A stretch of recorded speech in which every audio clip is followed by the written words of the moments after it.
Good morning, dear students. Our next chapter is chapter number 9, Structure and Function of Living Organisms, Animals. Beta, in this chapter, we will study about different systems in human beings, what are their role, how these different functions work together and perform all the functions of the body. Here we know that cell is the smallest unit of living organisms. आपको पता है किसी भी living organism की सबसे छोटी unit कौन सी होती है? Cell. Cell combine to form tissue. Tissue combine to form organ, and different organ work together,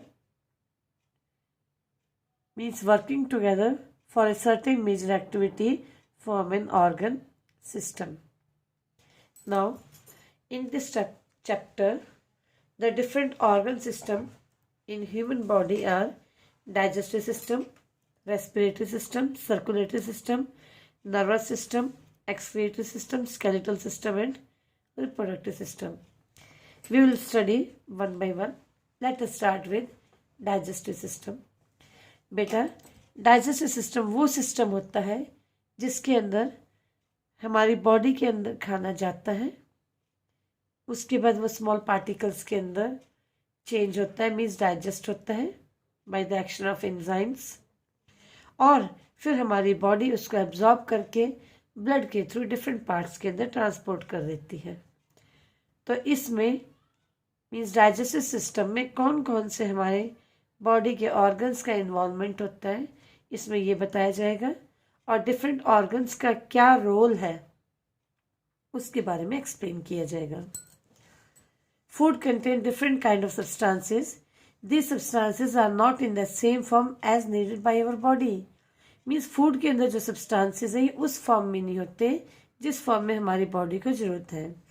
they need to be converted into soluble particles.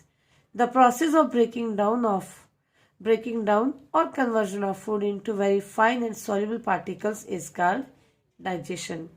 बेटा, डाइजेशन क्या है? वो प्रोसेस जिसके द्वारा ब्रेकिंग डाउन और conversion of food into very fine and soluble particles, जिसके द्वारा हमारा फूड बहुत ही छोटे और सॉल्युबल पार्टिकल में चेंज हो जाता है, उसे हम डाइजेशन कहते हैं. The human digestive system consist of following organs. हमारे डाइजेस्टिव सिस्टम में अब कौन कौन से ऑर्गन्स हैं? सबसे पहले आता है mouth. Mouth is also known as the oral cavity.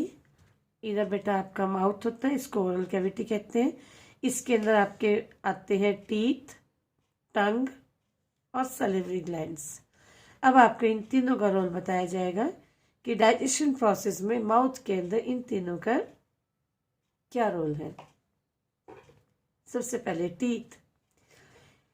Teeth start growing before we are born. हमारे पैदा होने से पहले ही बेटा टीथ स्टार्ट हो जाते हैं गम्स में से at about, but they begin to appear, लेकिन वो दिखाई देते हैं जब आप 6 महीने के हो जाते हो. All of us have 2 sets of teeth in our life time. बेटा, हम सभी के लाइफ टाइम में 2 सेट ऑफ टीथ आते हैं. First set of teeth consist of 20 teeth. पहले सेट में 20 है. These appear when the child is in the age group of 1 to 2 years. तो ये कब होते हैं? जब बच्चा 1 या 2 साल का आता है, उस टाइम पर ये टीथ आते हैं, और ये टीथ, इन टीथ को हम मिल्क टीथ कहते हैं. They are temporary teeth. Temporary इसलिए होते हैं बेटा क्योंकि कुछ समय के बाद इनको ये रिप्लेस हो जाते हैं, इसकी जगह परमानेंट टीथ आते हैं. These teeth are replaced by another set of teeth which are 32 in number. They are permanent teeth and remain with us till old age. तो आपको इसमें से याद करना है 2 टाइप्स ऑफ टीथ है, मिल्क टीथ और परमानेंट टीथ. मिल्क टीथ आपके 20 होते हैं और परमानेंट 32 होते हैं.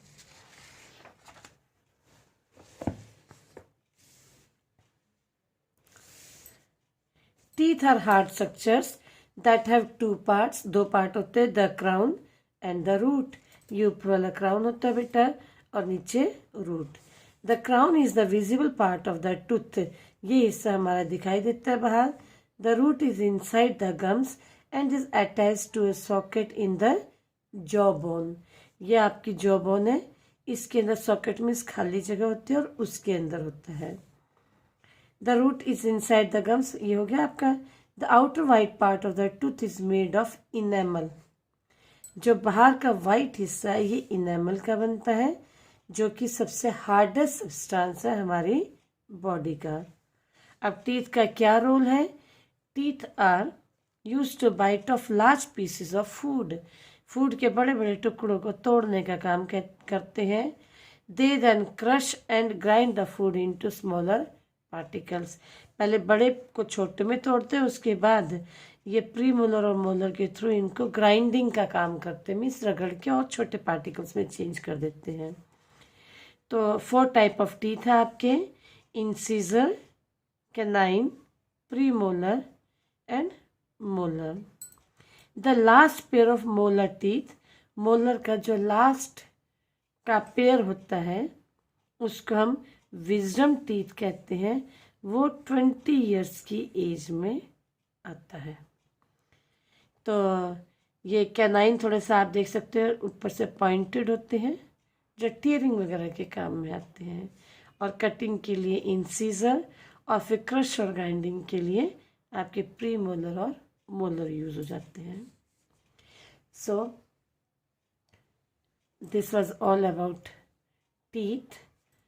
Now tongue. Tongue is a muscular organ present inside the mouth. Tongue help us, means tongue का क्या रोल है? To taste the food, food को टेस्ट करना। अब 4 टाइप के टेस्ट है, साल्टी मीन्स नमक वाला, बिटर कड़वा, सोर खट्टा, और स्वीट मीठा। टंग का दूसरा काम है स्वेलिंग ऑफ फूड, में फूड को निगलने के काम आती है। Third, mixing the food with the saliva produced by the salivary glands. Salivary glands के बारे में मैं आपको आगे बताती हूँ। तो सैलिवरी ग्लैंड्स आपके सलाइवा निकालते हैं, जो लिक्विड पार्ट होता है वो फूड के साथ मिक्स हो जाता है। और लास्ट में है इन आवर स्पीच, मीन्स टंग हमें बोलने में भी हेल्प करती है। टंग help us not only in testing things but also in speaking, सिर्फ बोलने में नहीं, बोल मीन्स टेस्ट करने में नहीं, स्पीकिंग में भी काम आती है। एंड सिंगिंग, जब आप गाना गाते हो तो उसमें भी टंग का रोल होता है। Tiny bumps called taste buds, छोटा छोटा ऐसे उभरा हुआ पोर्शन होता है इसके ऊपर, उसको टेस्ट बड्स कहते हैं। Send message to the brain which is in turn tell us the taste of the food, वो ब्रेन को मैसेज भेजते हैं और उस समय फूड के टेस्ट का पता चलता है। Next is salivary glands. There are 3 pair of salivary glands in our mouth. They produce watery fluid called saliva. आप देख सकते हो 1 pair, 2 pair and 3 pair. ये वो ग्लैंड्स है जो आपके मुंह के अंदर लिक्विड पार्ट निकालते हैं, जिसे हम सलाइवा कहते हैं। It help to moisten and soften the food, ये आपके फूड को गीला करता है और उसको सॉफ्ट करता है, जिससे कि आप फूड को ईजिली स्वेलो कर सको। एक एडल्ट सीक्रेट करता है 1 litre saliva per day, means उसके माउथ में अप्रोक्सीमेटली 1 लीटर सलाइवा रिलीज होता है डेली। सैलिवरी ग्लैंड्स में sometimes get stimulated simply by the site, कभी कभी फूड को देख करके या उसकी स्मेल लेकर के ही सैलिवरी ग्लैंड एक्टिवेट हो जाते हैं और आपके मुंह में पानी आ जाता है। कई बार देखा होगा ना, टेस्टी फूड देखकर मुंह में पानी आ जाता है, तो वो मुंह में पानी क्यों आते हैं? क्योंकि सैलिवरी ग्लैंड एक्टिवेट हो जाते हैं। ठीक है, खासतौर से डिलीशियस फूड को देखकर जो आपका फेवरेट होता है। Wetness in your mouth is due to saliva, वो गीलापन किसके कारण होता है? क्योंकि सलाइवा सीक्रेट होता है सैलिवरी ग्लैंड के द्वारा। Open your mouth and look in the mirror. Observe the teeth, आप अपने टीथ देखो, उनकी शेप देखो, साइज देखो, इंसिजर, कैनाइन, प्रीमोलर और मोलर को काउंट करो। नेक्स्ट है प्रिपेयर 4 टाइप्स ऑफ सॉल्यूशंस। आप 4 टाइप के सॉल्यूशन तैयार करो, जिसमें शुगर, साल्ट, लेमन, कितने हो गए 1 2 3 और 4th है नीम।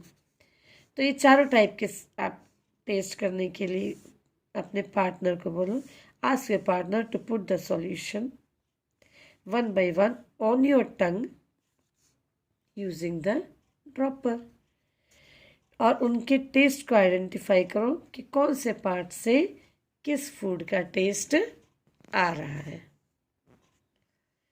ठीक है, अब नेक्स्ट आता है द फूड पाइप। मीन्स आपके फूड का जो अगला रास्ता है आपके माउथ से, जैसे ये आपका माउथ है, माउथ से फूड किस में जाएगा, फूड पाइप के अंदर जाएगा बेटा।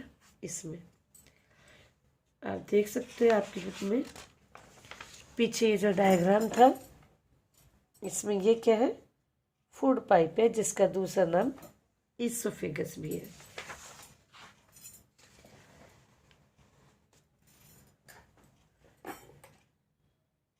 Food pipe, also called the esophagus,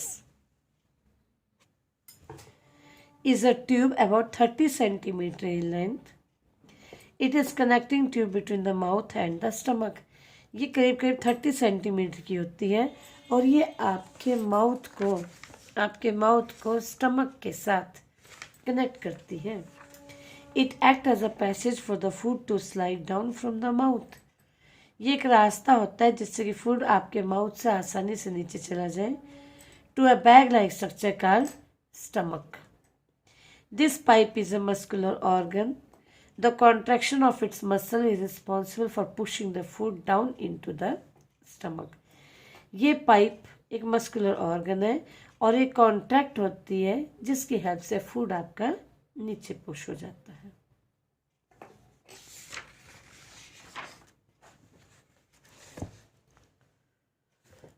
Next is stomach.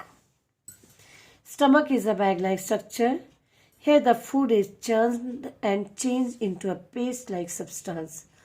Stomach के अंदर फूड के और टुकड़े होते हैं और पेस्ट की तरह एक सब्सटेंस में चेंज हो जाता है। The food get mixed with the gastric juice. Stomach में गैस्ट्रिक जूस रिलीज होता है जो कि गैस्ट्रिक ग्लैंड होते हैं आपके स्टमक के अंदर, वो रिलीज करते हैं। Gastric juice helps in digestion of food. Gastric juice आपके फूड को और अच्छा डाइजेस्ट करने में हेल्प करता है। Food generally stage in stomach for about 2 to 3 hours। आपके पेट के अंदर खाना 2 से 3 घंटे के लिए रहता है और फिर उसके बाद स्मॉल इंटेस्टाइन में चला जाता है। Next is liver and pancreas. आप देख सकते हो इस डायग्राम के अंदर जो आपकी बुक के अंदर बना हुआ है बेटा।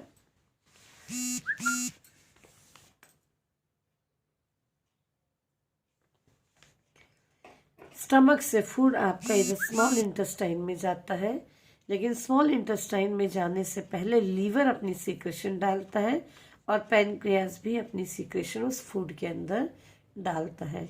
ये दोनों की सीक्रेशन लेकर फिर फूड आपका फॉरवर्ड होता है। वहाँ ये है आपका स्मॉल इंटेस्टाइन। ये जो ट्यूब है स्मॉल इंटेस्टाइन की, this is approximately 6 to 7 metre long.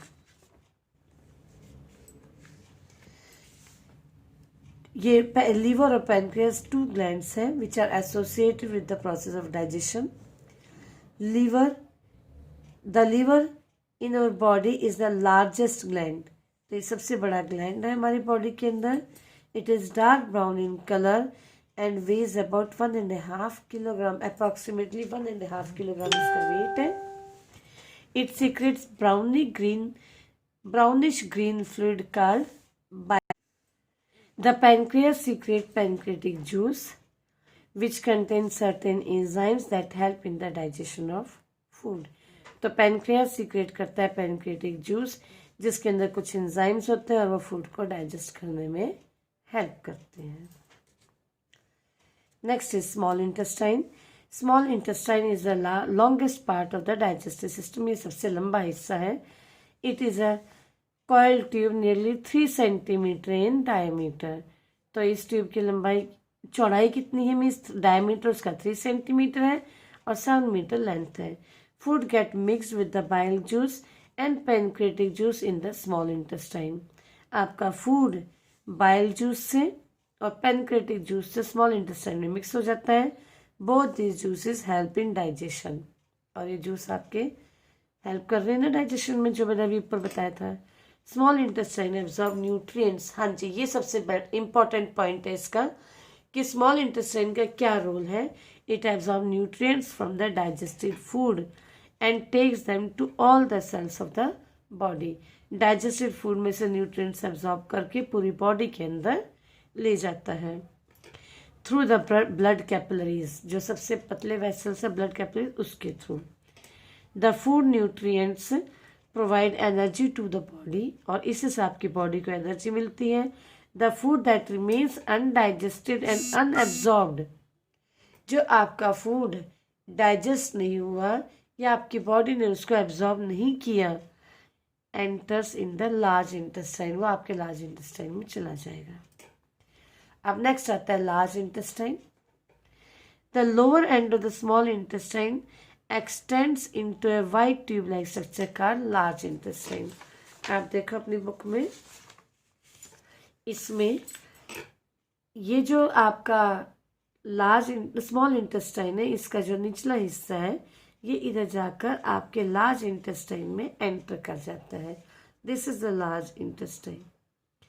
जो फूड आपकी बॉडी ने एब्जॉर्ब नहीं किया, इसमें से इधर से बॉडी के अंदर फूड एब्जॉर्ब होता है, जो इस बॉडी ने एब्जॉर्ब नहीं किया वो इसके अंदर पास हो जाता है, जिसे हम लार्ज इंटेस्टाइन कहते हैं।